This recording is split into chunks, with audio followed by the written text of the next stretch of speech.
కౌగిలిలో దాచితివి మోయుటకు కారణం నీ మూర్ఖునికి తెలిసినదే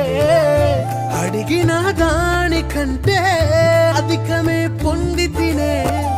మోయుటకు కారణం ఇప్పుడే తెలిసినదే అడిగిన దానికంటే ఎక్కువే పొంది తినే చిన్న చిన్న ఆశలన్నీ